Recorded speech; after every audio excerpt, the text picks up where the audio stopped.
Miss Lilac, stretch tayo kasi nag-leg day tayo today. Yan. So, reach natin. So, lengthen yung hamstrings, quads, di pa pala kasana guys. Glutes. Alright, touch yung floor. Hold natin. 10 to 15 seconds. Okay pala ma'am, stretch tayo every after exercise natin para, kasi di ba nagma-micro tear yung muscles natin, para mas maganda yung blood flow. Alright, dun tayo nagsistretch. Yan. So, quad, pull, yan. So, mas maganda kung hindi kayo nakahawak sa wall. Yan. Para ma-improve natin yung balance din. 10 to 15 seconds. Hold. Kabila.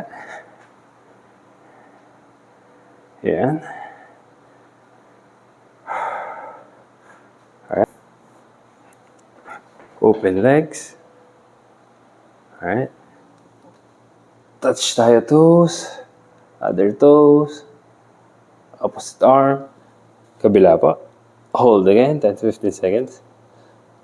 So, para ma-stretch natin yung inner thigh. Tapos open. Hawak sa knees. Press natin palabas. Twist.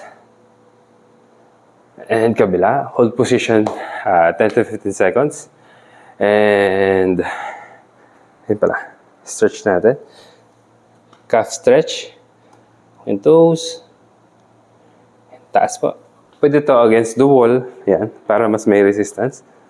Alright. Or dumbbell. Pero mas maganda po sa wall para mas stable tayo. And that's it for your day 1 and day 4